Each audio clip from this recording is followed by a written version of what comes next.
The lieutenant had always dreamed of singing for a packed house, and today, she was finally getting her wish. It was an impressive turnout, made all the more memorable by the guest of honor, the doctor who first diagnosed her condition, the doctor who had prescribed the remedy that literally saved her career. As she sang for the guest of honor, the lieutenant couldn't help but recall the fundraiser where they'd met, or the remarkable conversation that led to this performance. "Your work on the ship has been simply extraordinary," the doctor said. "I'd say you're due for a promotion." "Why, thank you," the lieutenant replied, "but I'm afraid my tour of duty is over. I'm leaving the ship and hanging up the uniform." The lieutenant recalled the look of surprise that flashed across the doctor's face. Surprise, followed by disappointment. "But why? Look at all you've accomplished in that uniform. Why would you walk away now?" The lieutenant blushed and looked over her shoulder, aware that others were watching and listening.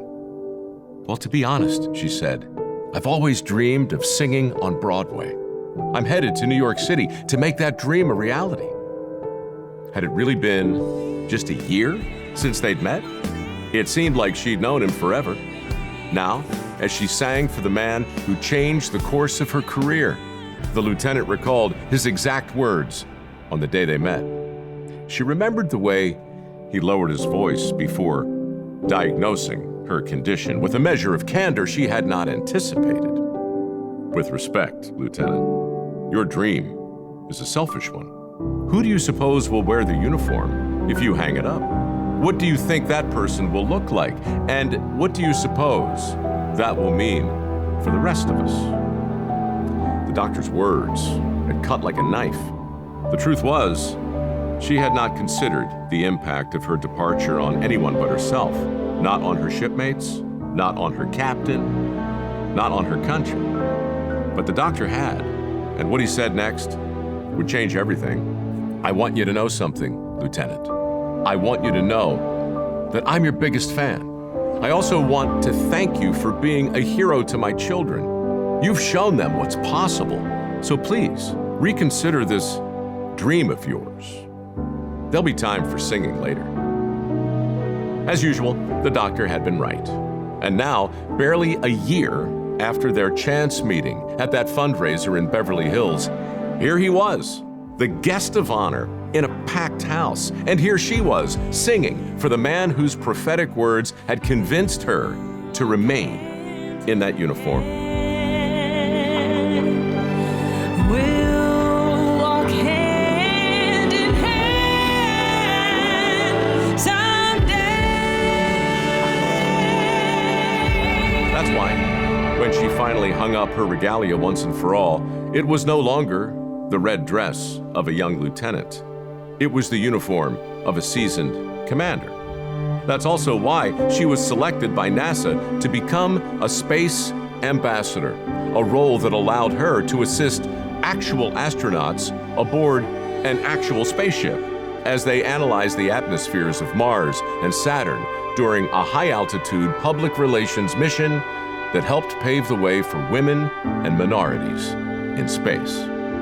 That was perhaps her most important performance, and one the doctor would have surely applauded.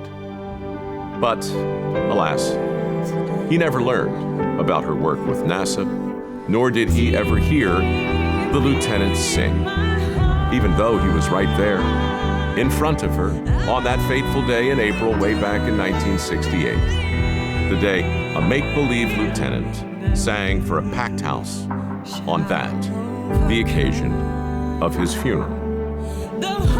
No, it was not the crowd she had dreamed of entertaining, or the stage she had dreamed of occupying. Shall overcome. But by all accounts, those assembled were most appreciative of the performer who sang for them that day.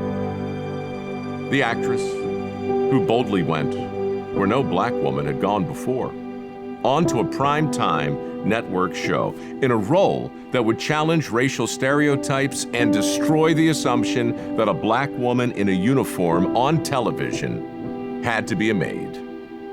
Such was the larger role of Lieutenant Uhura, a groundbreaking character brought to life by an aspiring singer who deferred her dream so that the next generation might see what was possible. A selfless choice made by an actress named Nichelle Nichols, who chose to remain at her post aboard the Starship Enterprise, with a little encouragement from her biggest fan, a doctor who had a dream of his own, a Trekkie named Martin Luther King Jr.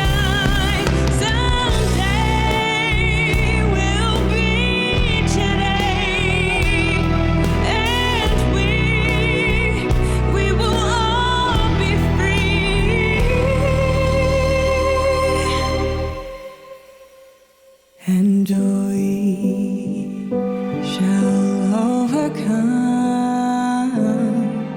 and we shall overcome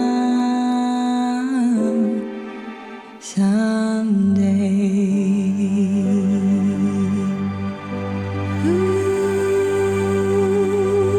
It's impossible to stand today where Dr. King stood in 1963 and not wonder what it would have been like to be there on that unforgettable day. Had I been old enough back then, I wonder if I would have driven down from Baltimore to march alongside those who were so clearly on the right side of history. Would I have stood with those who shared Dr. King's dream of a truly colorblind society? A society that judged people not by the color of their skin, but by the content of their character? I like to think I would. But of course, it's easy for me to look back in time, knowing what I know today, and simply assume that I'd always be on the right side of history, that I'd always be standing with the good guys,